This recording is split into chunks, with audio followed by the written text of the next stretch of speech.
Aquí lo esperan, Miraflores!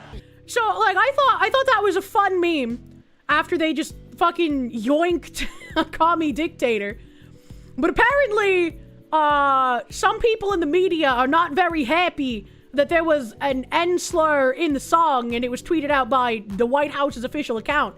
And some guy here, he had mentioned it. He said, hello, Newsweek DM'd him. Message from one of our reporters. Hello, I'm a reporter at Newsweek, and I'm interested in getting comment from you for an article based on the X post you made about the White House dropping, quote unquote, an unedited N slur in their video about Nicolas Maduro. If you would like to share your thoughts about Trump and Maduro and the White House using this video on the official account, please email, and he obviously blacks it out. And another email. If you could include your age, where you're from, and any political affiliations, that would be appreciated. Thank you. And it's like, it's not like even someone at the White House said it. It's in a fucking song they used in a meme. What is this? And then, fucking Mr. Paul here, the big Les Show edit guy, said, I just wanted to point out something real quick. White people aren't allowed to use entire words without being socially castigated and maybe even imprisoned because of quote-unquote historical injustices. But you can't deport the entire Somali community for partaking in a $1 trillion fraud ring. And it's like, yeah, that is kind of interesting. That is kind of an interesting thing to notice, Mr. Paul. Andy Ngo quote retweeted someone named Ann Jacobs, who is the chair of Wisconsin Elections Commission. What an interesting job for this woman to have. Ann Jacobs, chair of Wisconsin Elections Commission, said, I am both saddened, yet unsurprised that Hannah Dugan did the right thing for the citizens of Milwaukee. As she said in her statement, MKE deserves to have a permanent judge in place as her appeals continue. And she posted a screenshot of an article saying, Judge convicted of obstructing immigration agents resigns as impeachment looms. Hannah C. Dugan, a state court judge, was convicted by a jury in federal court. Wisconsin lawmakers called on her to resign from the bench. And Andy said, you should resign in disgrace from the Wisconsin Elections Commission Board. You show yourself to be so partisan as to support criminal conduct in the courts. Ex-judge and now felon Hannah Dugan helped a violent criminal suspect escape from authorities, and you praise that. What the heck are you doing pretending to oversee election integrity? And you know what's crazy? This lady is probably still better suited to be on an election committee than the Chinese nationals being appointed to election boards in California. Like, that's nuts. Sorry, it wasn't an election board, it was an immigration board. But either way, still a ridiculous thing. Get the fuck out of here, Dugan. But we have an article here that says, Milwaukee judge convicted of obstructing federal immigration agents resigns. Milwaukee County Circuit Judge Hannah Dugan, who was convicted last month of obstructing federal immigration agents at her courthouse, has resigned, according to a letter to Wisconsin Governor Tony Evers. In the letter, Dugan vowed to keep fighting her case, but added that Wisconsin citizens deserve to start the year with a judge on the bench in Milwaukee County Branch 13, rather than have the fate of that court rest in a partisan fight in the state legislature. It should not be partisan to put American citizens before illegal immigrants. The fact that they're trying to make this a partisan thing, to make it like oh, Democrats care about immigrants versus Republicans hate immigrants and are racist, that's not the case. Illegal immigrants should absolutely not come before American citizens. As you know, I am the subject of unprecedented federal legal proceedings. Well, yeah, because it's unprecedented that a fucking judge would let a criminal illegal alien go free, man.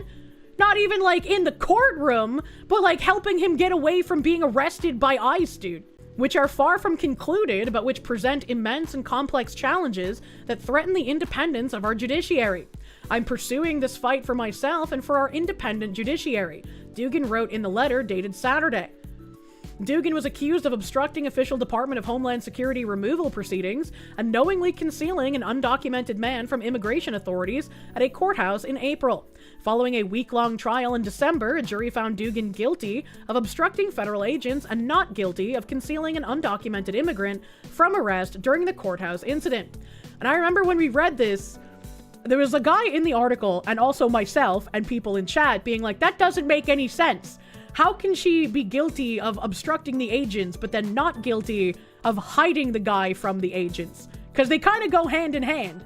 And a couple people were like, well, the obstruction is a higher charge, but I don't see why she wouldn't have gotten both of them. It don't make no goddamn sense to me.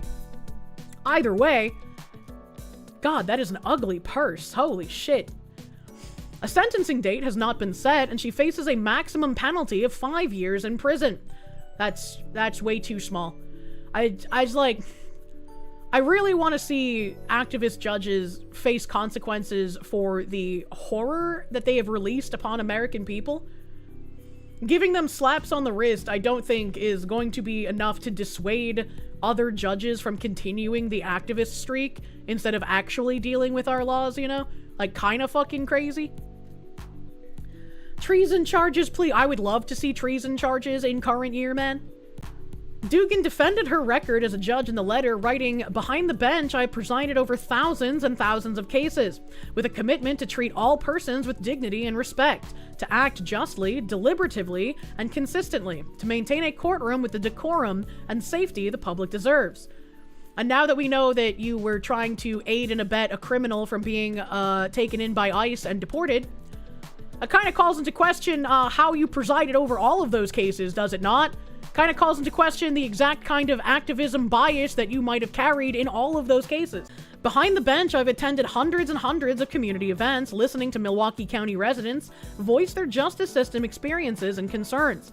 As jurors, witnesses, litigants, victims, and justice-impacted citizens who care about our courts, she continued.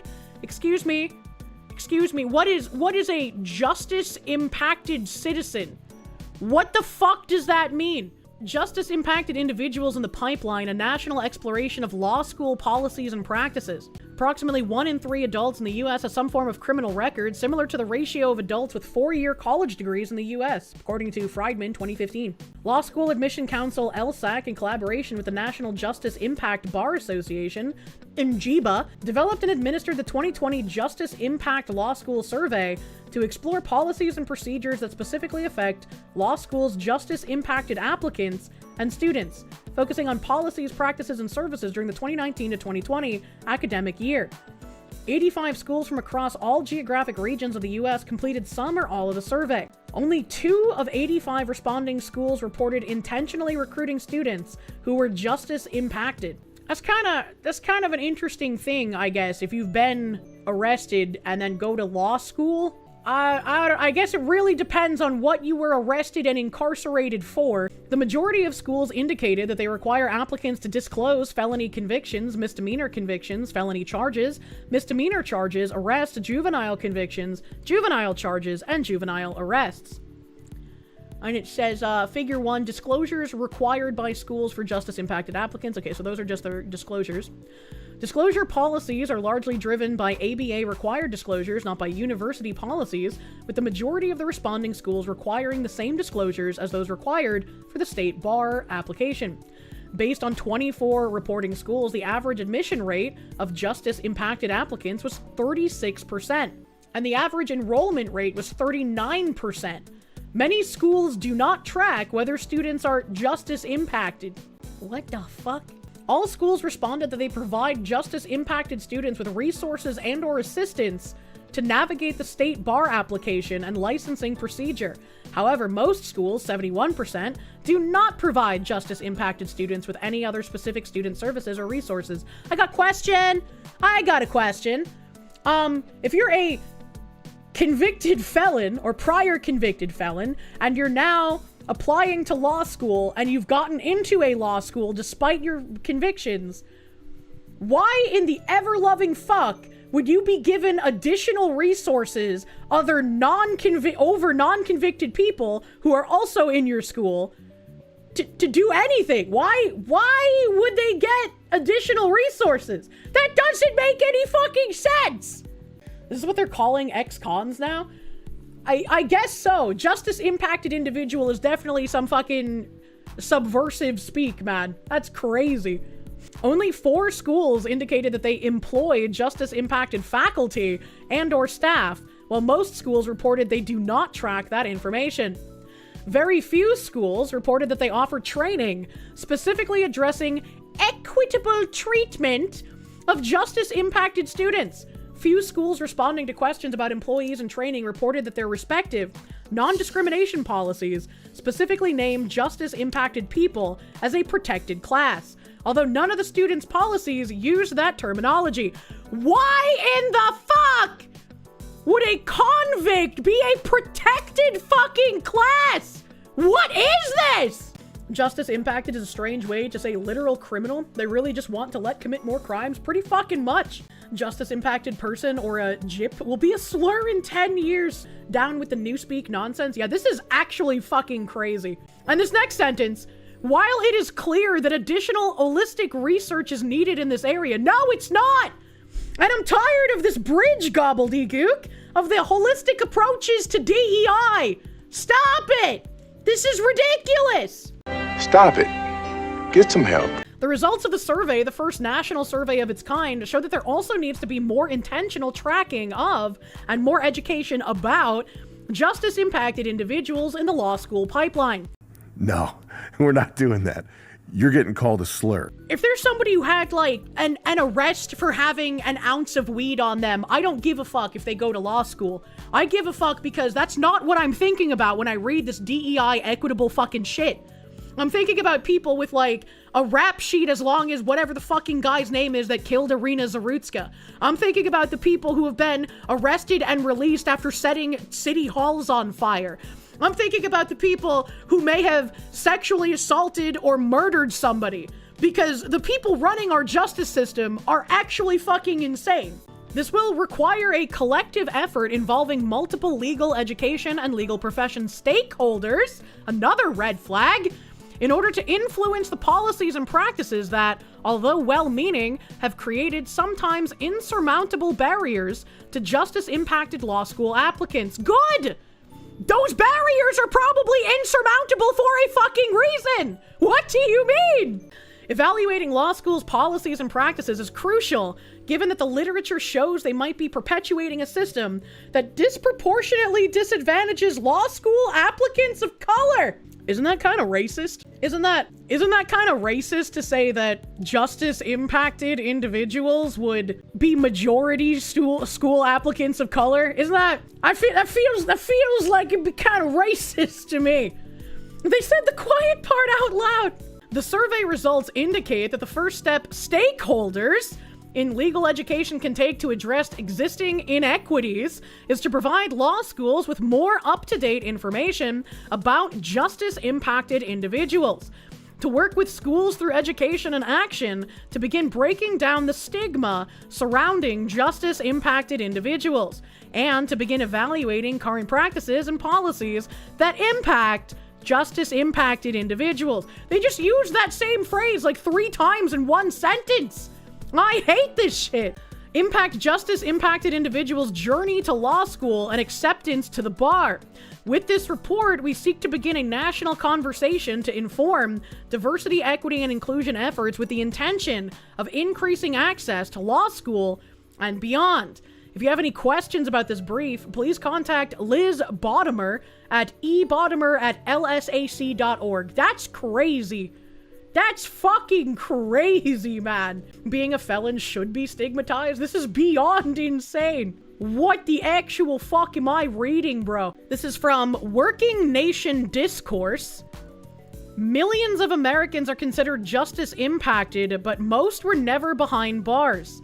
What quote-unquote justice impacted really means. When we think of justice-impacted individuals, we might think of the 2 million people who are incarcerated in state and federal prisons. But what about the roughly 20 million who have felony convictions, or the 80 million who have criminal records but who have never been convicted, or the more than 3.5 million who are on parole or probation, or the millions who don't pay child support, which is a jailable crime in almost every state? I don't understand why they keep trying to get me to feel bad for people who are criminals. I don't get it. I don't understand. Make it make sense! And apparently, this fucking crazy-ass Dugan lady is using the justice-impacted citizens terminology in her letter. Imagine. Big lineman, thank you. Is Trump a justice-impacted American in the eyes of these lunatics? That'd be a funny question to ask somebody using that terminology. Phoenix DS, thank you for the Canadians. Illegal entrants to a country should never be allowed to be judges and lawyers. That is a stupid concept that should never be broached. I agree. I 100% agree. And like I've said before, based on everything we've learned in 2025, I also no longer want immigrants to the US to be able to serve in office. There are some immigrants that I have loved for candidates. Lily Tang is a very good candidate in New Hampshire. I would vote for her if I was there and able to. But like, I think at this point we need to make it so only American citizens can do that kind, like natural born American citizens. She said her faith in God and in our legal system leads me to trust that in the long run, justice will be served for our independent judiciary and for me. Well, I hope it will be, but I don't really think that it actually will, Miss Dugan. According to federal prosecutors, Dugan encountered federal agents who were at the Milwaukee County Circuit Court on April 18th, 2025, to arrest Eduardo Flores Ruiz, who was appearing in her courtroom on a battery charge. And if she faces no consequences for this, you can bet your ass more of these activist judges who are merely letting criminals back out on the street to assault and murder people will absolutely start doing this more often.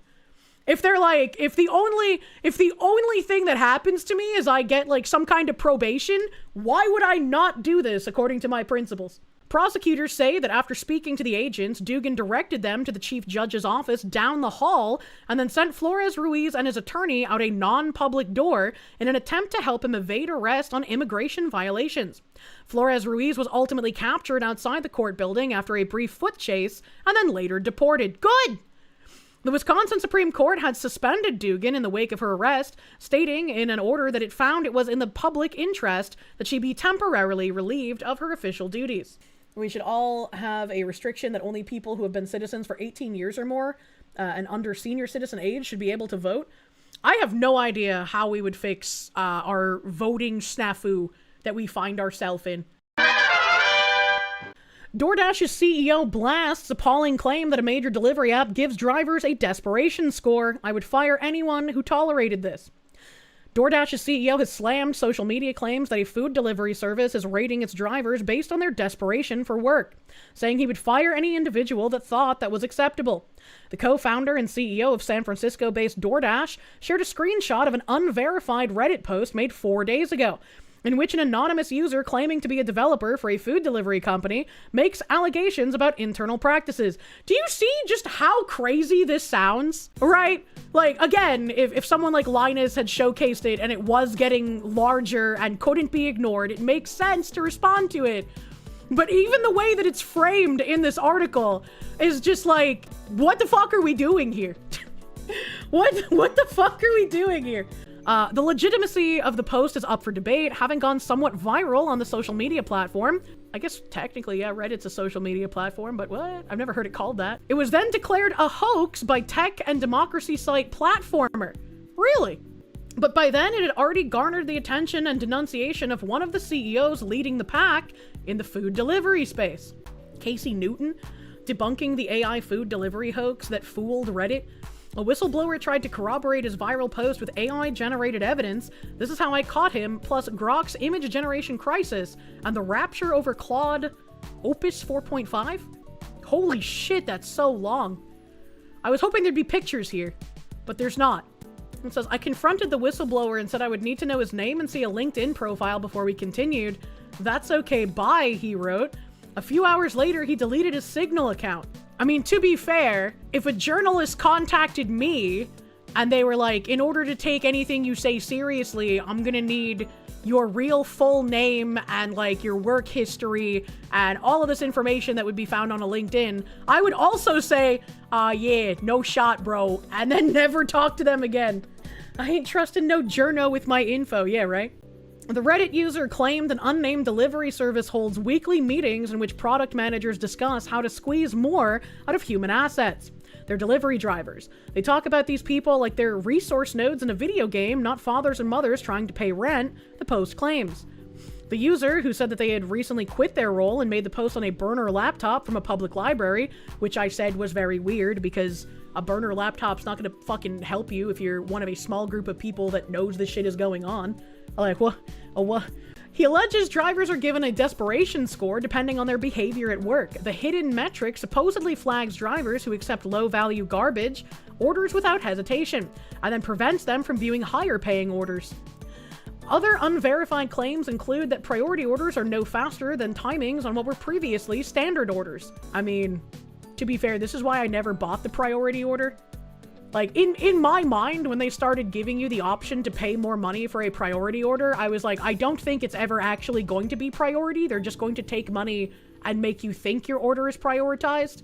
Because that's just kind of what I expect out of corporations. So why would I ever pay for that? Previously standard orders, regular orders were simply slowed down by 5 to 10 minutes, so that priority seemed quicker by contrast. The post also alleges that the wording for a driver benefit fee is kept deliberately vague, so that users believe they are helping drivers when in fact the money is funneled into a corporate slush fund. The post, which ends, "I'm drunk and I'm angry," caught the attention of DoorDash's Tony Zhu on X. Zhu reposted a screenshot of the thread captioned, "Holy fucking shit."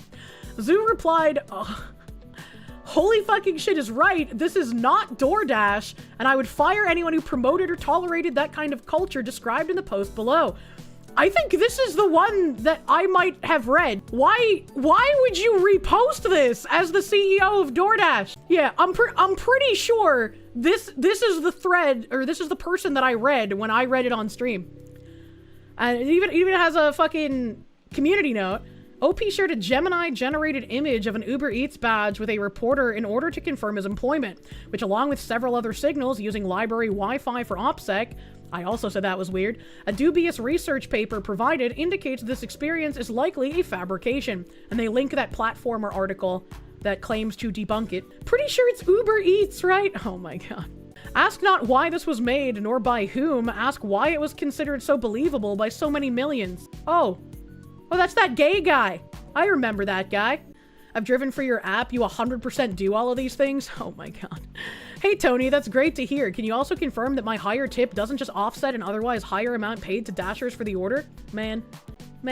So the CEO, for some reason, responded to this and said, "Holy fucking shit is right. This is not DoorDash, and I would fire anyone who promoted or tolerated the kind of culture described in this Reddit post. There's so much wrong with this post. Dashers are not human assets. Having a metric like a desperation score is an abomination. We've never had a driver benefit fee. Why would you charge for faster delivery, but not make it faster?" All right, I don't believe this guy at all. There ain't no fucking way that you're the CEO of a delivery company and you're unironically asking this last question sincerely. Zero fucking chance I believe anything out of your mouth, Tony. If that is even your real name. We're not perfect by any stretch of the imagination, but we work every day to make our platform better for everyone who comes to it. What's described here is appalling, and if true, whoever is operating in this manner should be ashamed. If you work every day to make the platform better, can we remove the inflated prices on foods at restaurants? Why is my General Tso's chicken suddenly $17 instead of $10? The restaurant ain't getting that money. How about we get rid of that? And also, how about you put fucking flags on the restaurants that are ghost kitchens? How about there's a giant fucking flag at the top of the restaurant that says ghost kitchen? How about that, Tony fucking Zhu? The only Asian Tony you trust makes signs. I like the sign guy. He should have just eaten the fake delivery fee and said, "But the rest is false." This one just proves he's lying, right? That's wild. Are they actually Jake from State Farm? And this has 5.1 million views. I want to see the quotes. I need to take a little look-see-peeksy here, man. You're a fucking liar. I deal with you guys stealing from me all the time when I do Express Dash, and the driver takes longer and tells me when he arrives he had other deliveries. That's why he's late. You are stealing. As someone who used to gig with your platform for years and has used other gig apps just to make ends meet, I assumed immediately it was DoorDash. Drivers are forced to take bad orders just to protect scores and keep preferred status. This is incredibly tone deaf. The Reddit post sounds exactly like Uber, though Ola is just as shit. I don't know what Ola is. You lowered base pay from $3 to $2. You spent $48 million to lobby against drivers. You consistently track and punish people who cherry pick orders. You hype up those flawed shopper ratings like some prize. You made tipping an afterthought to NYC drivers during a protest. Fuck you. How does the faster delivery work then? You can't make the restaurant work faster, so how do you make the delivery faster other than holding off on the normal deliveries? I would assume that it makes yours like a priority, so they can't do other deliveries while they deliver yours, but I just don't trust that it would work that way. And I think like the worst and weirdest experience, I guess I wouldn't say worst because I had a lot of bad experiences with DoorDash, but the weirdest experience, I ordered like a pizza or something. This was sometime like early last year. I ordered a pizza or something, maybe chicken tenders. I don't fucking remember. And I got hit with the pop-up that's like, oh, do you want to add on an extra item from another store in the vicinity? Usually I say no. I had a craving for ice cream, so I was like, fuck it, why not? Get me a fucking concrete blizzard thing from the local Dairy Queen that's nearby, all right? And the Dairy Queen was like literally a couple stores down from where the place that I ordered my food from was. So it was like in the same fucking plaza. And then when my food got picked up, a different DoorDash driver picked up the fucking blizzard thing from Dairy Queen. And so I had to like the tip was like weirdly allocated in my DoorDash shit. And it seemed like I paid more for the Dairy Queen thing than I had expected to. So I was like, first of all, why did they send 2 Dashers? Second of all, why am I paying more for this Dairy Queen thing now that it's a separate order? Third of all, why didn't the other Dasher that picked up my food just go 2 stores down and pick it up? Isn't that the entire point of like a combined basket? Is that your food and the other thing you put in the combined basket show up by the same fucking person? That's so fucking weird. You probably did. They love to fudge the numbers. Yeah, that was the first and the last time I ever did a combined basket. I was like, no way, dude. You constantly have to direct DoorDash drivers that speak little English to the nursing units while you work, while you're out and about. Start reporting them to ICE. That's...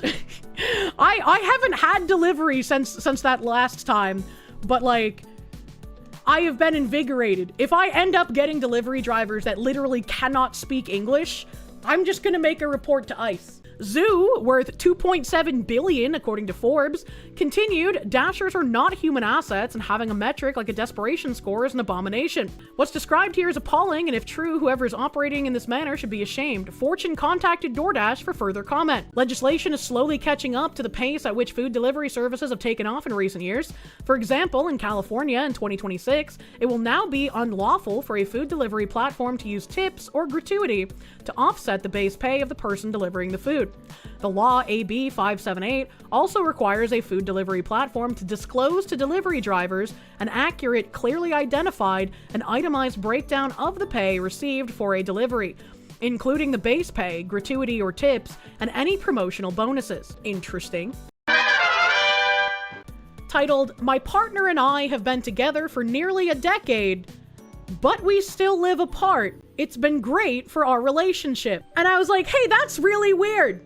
That's really weird that a day after this warning to green card couples has been issued, there's now a Business Insider article touting how wonderful it is to be together and not live together. That's really interesting to notice, actually. And they say, my partner was my first relationship and first love.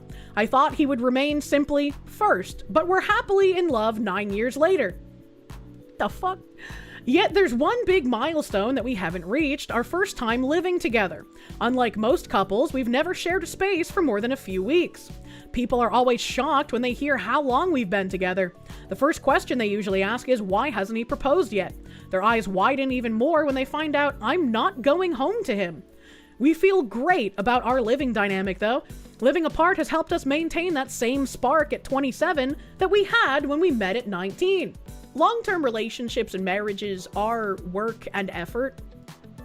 And it's how you and your significant other are able to get through those moments where you might not be feeling very loving. You might not be feeling any kind of spark. You might be in like a mundane day-to-day routine, but that's still the person that you love.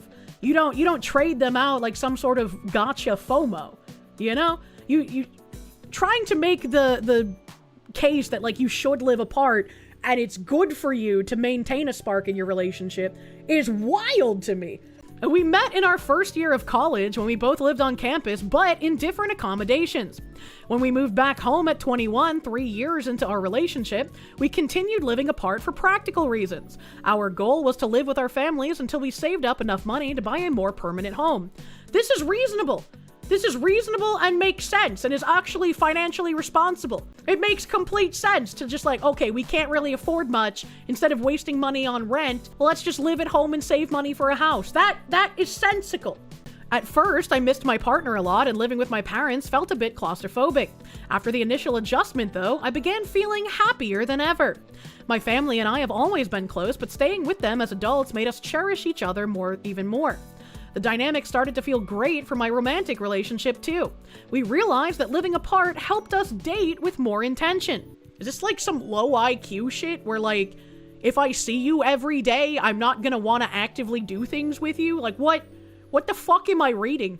My partner and I would, and still do, schedule regular dates, prioritizing novelty and adventure. We'd splurge on nights out each month and meet up for weekly creative activities like painting and cooking. Why can't they do that while living together? Do they understand that, like, I'm sure these people don't want kids, but do they understand that in a marriage where people have kids, this is what you have to do? Like, you're way too busy with work and raising the child to like just spontaneously do things anymore. You have to schedule your splurgy dates. You have to be like, hey mom and dad, can you look after little Jimmy for like 3 days while we go on a skiing vacation? You know, like you gotta do something like that. That's just. Am I taking crazy pills, chat? They're just friends with benefits. Yeah, this is just really dumb. And once again, I just thought it was really interesting. This really shitty, dumb article came up after this green card warning thing about couples not living together. Since our time together is limited, even ordinary things like driving home feel sacred. Our independence keeps a steady drip of excitement into our partnership, and we don't take each other's presence for granted. Do you have any idea how, like, relaxing it is to just be in the same room with your significant other? Like, you don't even have to be talking. He could be playing, like, Bing Bing Wahoo, and you could be reading your horoscope. But being in the same room is still, like, a very relaxing scenario for most people.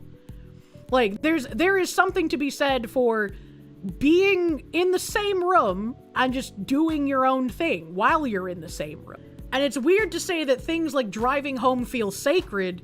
Things like that should become like a mundane routine. I mean, like, I think Straub talked about it before where she still likes going like on errand trips even if she doesn't have to. I'm pretty sure it's her. Please, if she sees this, correct me if I'm wrong. But I'm pretty sure I heard her say that before, that like she still goes along for that stuff.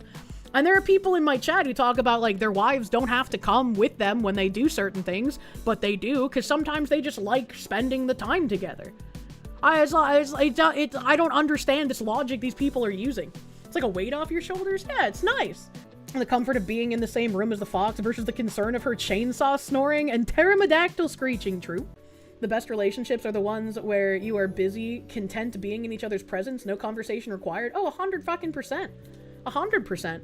And like even my friends that I've talked about who've gotten married to, you know, foreigners and brought them here on visas for spousal visas, they would be like in Discord calls or in Skype calls or whatever, like 24/7. So they would simulate living together.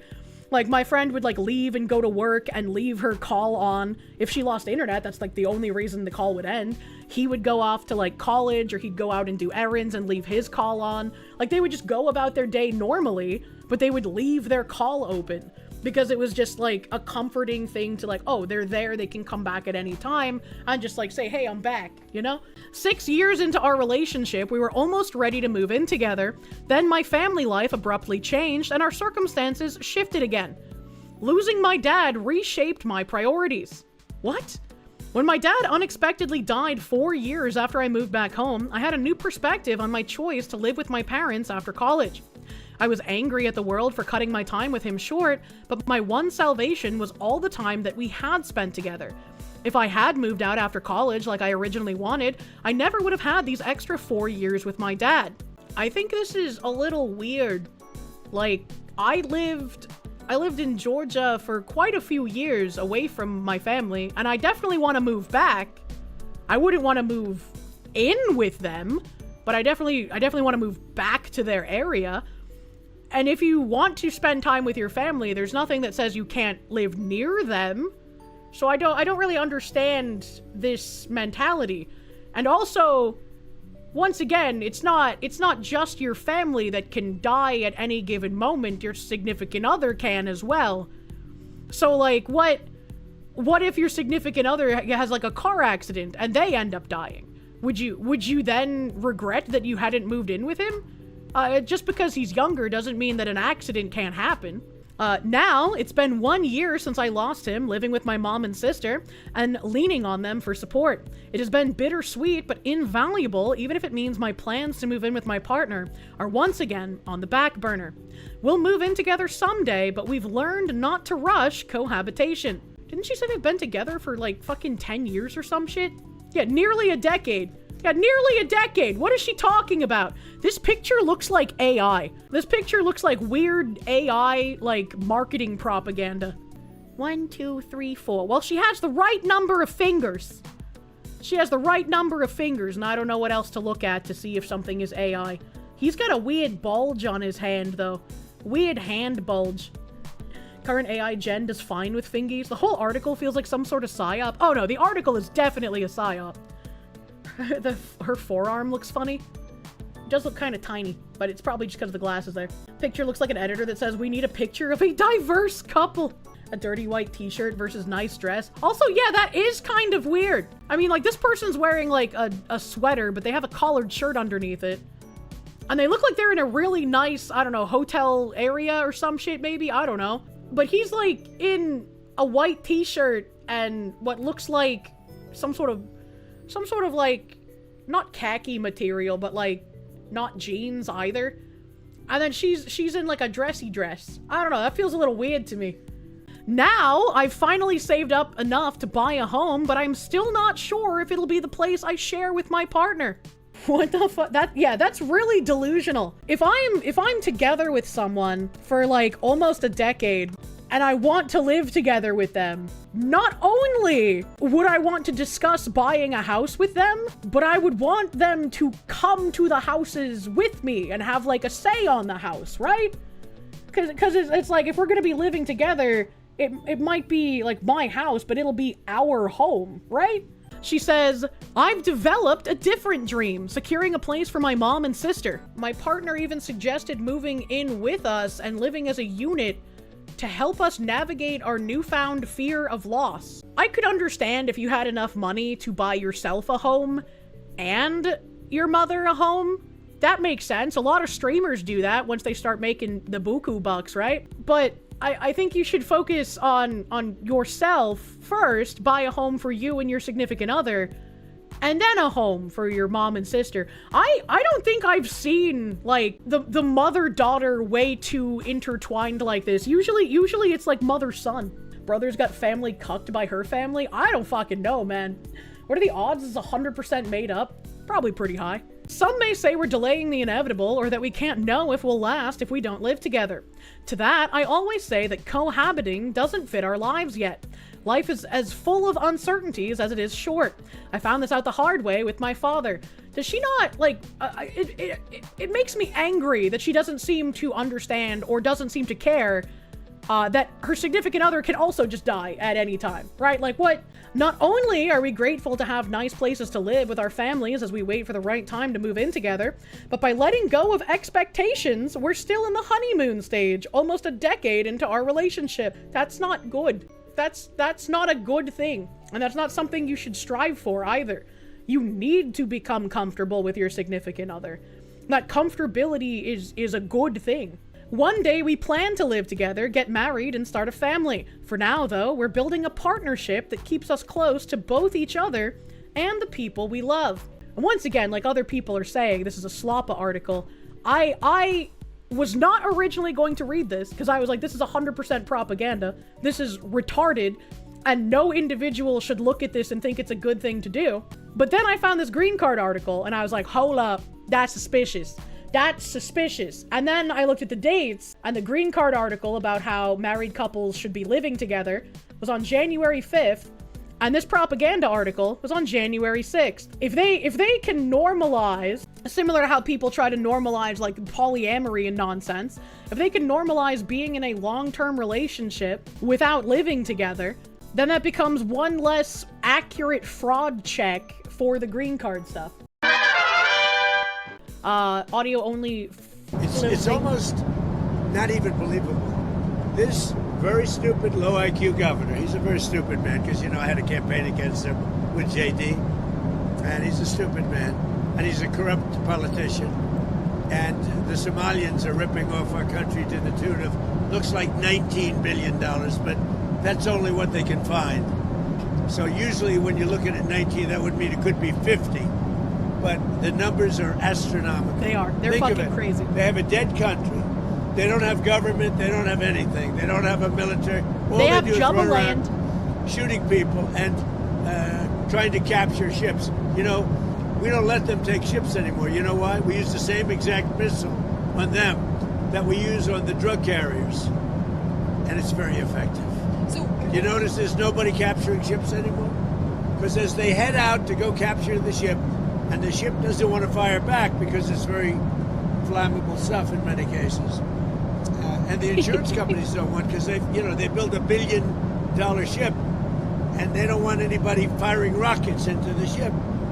But we're hitting them so hard, and it's very similar. Same missile system. It's called Deadly Accurate.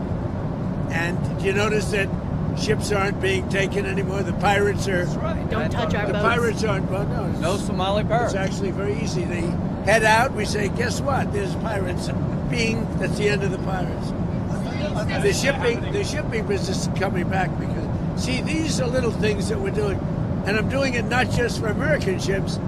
I'm doing it worldwide, because we don't want ships taken by Somalia pirates.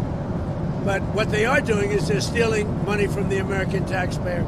And every one of them should be forced to leave this country. Yes. Including Ilhan Omar. Deport Ilhan Omar now! And she's one of the leaders of it.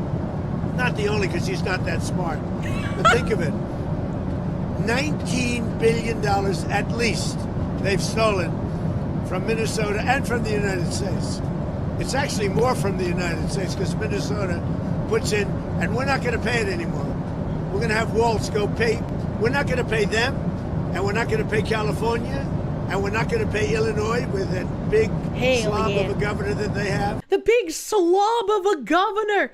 The Trump administration to freeze billions in childcare funding in 5 states. The Trump administration says it's freezing $10 billion in funds for childcare and poor families in 5 blue states, the Office of Management and Budget confirmed to Axios Monday. The White House is pointing to reports of social services fraud in Minnesota to threaten funding for childcare around the country. Good, they should do that. Childcare providers are bracing for a slowdown in funds and the possibility of cuts that threaten their ability to operate. That could create wider issues as millions of parents rely on childcare to get to their jobs. Funds are being suspended for California, Colorado, Illinois, Minnesota, and New York, according to the New York Post. They should slide Massachusetts and Maine on in there, buddy. The hold on funds is due to fraud and giving money to undocumented immigrants, per an OMB official. The official shared links to reports of fraud in a few of these states from the past few years, many of which have already been prosecuted or charged. Funding for the Child Care Development Fund and Temporary Assistance for Needy Families, TANF, will be held back. The child care money is used to subsidize care for low-income families, and TANF is monthly cash assistance for very poor people. More than $7 billion of the funds were meant for TANF. 1.4 million children around the country are supported by federal child care funding. Are they? Are they actually? Are the children real? A YouTube video claiming to show empty childcare centers in Minnesota posted the day after Christmas. Why would you include this? Are we supposed to feel bad that he went to daycare centers and there were no kids and people looked into it and there was mass amounts of fraud? Are we supposed to feel bad about that? I've also seen some people trying to discredit the fraud by saying that it was like a YouTuber who uncovered it. And it's like, no, he didn't uncover it. That fraud had been being talked about for months. There were many people talking about it. There were some trials and some convictions, and some were let off by activist judges that never should have happened. But Nick Shirley was incredibly important in inflaming this smoldering fire of fraud into a much bigger deal and getting many more eyes on it. It was huge. He didn't uncover it. It was already known, but he showed just how blatant it was and how many people were possibly involved. Spending freezes may extend beyond blue states. Already, Texas child care centers have been warned over potential delays, according to a local news report, and providers in West Virginia are also reportedly on edge. Last week, officials from the Department of Health and Human Services said in an announcement posted on X that it was freezing childcare payments to Minnesota and adopting a defend the spend system for childcare funding to the states. And this is where this kind of thing gets really bad, right? Like, we talk about how there are people who are ideologues or autogynephiliacs who pretend to be dysphoric transgender in order to use that identity to shield from criticism. Using things like autism funding or feeding children or just childcare services in general, using these kinds of things to commit mass amounts of fraud. Just look back to when the government shut down for like a month or more. I think it was about a month, when we didn't want to have any spending go towards illegal immigrants as far as healthcare went. And the Democrats said, if you're not going to give that to us, we're going to shut down the government. And then they went on crying about how Republicans shut down the government because they don't want to be, it was SNAP, not healthcare, because they don't want to be giving SNAP benefits to people who need it. And they're withholding money from people who rely on SNAP to feed themselves and feed their families. And it's like, we need to take care of the fraud. We don't want to have to punish the people who genuinely need it. There are people who need these things, and they should be temporary assistances, first and foremost. But you need to get rid of the fraud. You cannot continue beating people with think of the people who need this when there's billions of fraud going on in these programs. And it's insane that anyone falls for those tactics at this point in time. More needy people are going to get shafted and not be able to get the help that they need, the more the fraud continues as well. They killed that lady over health benefits? Well, I don't know if that's necessarily true, but that's different. It's pure jealousy if they mention it was a YouTuber in any article. They don't want to come to the realization they're officially irrelevant as the traditional media. Very true. Very true. There are people who need these services. Yeah, so why did you allow so much fraud? Think of the people. Because they're used to being able to use that as an excuse, and if you argue against it, you look like the bad guy. You look like the guy that wants to take food stamps or healthcare or childcare away from needy people. But most people don't want to do that. They just want to stop the people taking advantage and defrauding the system. And we can't get that done as long as Democrats keep hammering home that you don't care about people who need these services. A spokesman for HHS tells Axios that with Defend the Spend, it is now requesting more administrative data from all 50 states before they can tap funds for childcare and TANF. And the 5 states named on Monday will also be asked to provide additional information, including attendance records, inspection reports, and complaints from parents. Why those states? That's where our highest suspicion is, said the spokesman Andrew Nixon. I think they need to look at Maine. I think there's way too much being ignored in Maine. Because if we've already uncovered another Somali fraud ring and a guy using American taxpayer money to run for warlord of Jubaland and fund a Jubaland militia, the amount of fraud going on in Maine is probably a sickening level. So I really think more people need to be looking into Maine. Certain childcare centers in Minnesota will face even more requirements, he said. The agency will work to process the additional information quickly to avoid delays. We're not here to hinder the flow of funding for the centers operating legitimately. Daycare centers operate on shoestring budgets, and significant delays in getting funds can cause programs to close, said Elliot Haspel, a senior fellow at the think tank Capita and a childcare advocate. If we start seeing widespread delays, it's going to have negative ripple effects up and down the economy, he said. You know what's kind of interesting? When I think a childcare advocate, if I think a childcare advocate in like a normal functioning world, It would be someone who advocates for a parent to be able to stay home with their child and raise them, right? Real childcare. Not for like functioning daycare services. The more you allow external pressure to raise your child, the less you as a parent are able to help shape their worldview. And that's like your number one job as a parent, to raise your child with critical thinking and help shape them and equip them to be able to function in the real world. If you sort of outsource this to government entities or entities that are taking government funds in order to raise your child, you're going to encounter a lot of fucking issues. And I don't think that's a good thing. If we start seeing widespread delays, it's going to have negative ripple effects up and down the economy, he says. A representative from the Illinois Department of Human Services said it hasn't yet heard from the administration on a funding freeze. This is yet another politically motivated action by the Trump administration that confuses families and leaves states with more questions than answers, the Illinois representative said.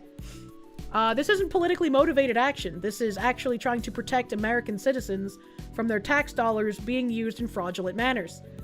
It's like, it's infuriating how many people try to defend this shit. It doesn't make any fucking sense to me. And then you have a couple of retards out in here. Yeah, we have some retards. I know it's 8 o'clock, but I want to finish the retard tabs. We have Chuck Schumer saying, "This is disgusting. Trump is planning to cut off $10 billion in funding for childcare and crucial social services in 5 blue states, including New York. We should be expanding access to childcare for American families. Instead, Trump is playing politics with our children's lives." I could not imagine a more tone-deaf thing to say. But since this is Chuck Schumer, I have to imagine it's not tone-deaf and it's on purpose, and he knows he's lying, but he knows that the voting base will lap up this kind of rhetoric, even if it's not based in reality.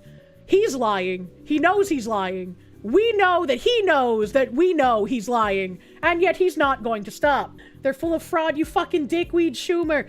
That makes me wonder, how much fraud does he know about personally? Anyone who tries defending fraud with this nonsense posturing makes me wonder how much they specifically are complicit with.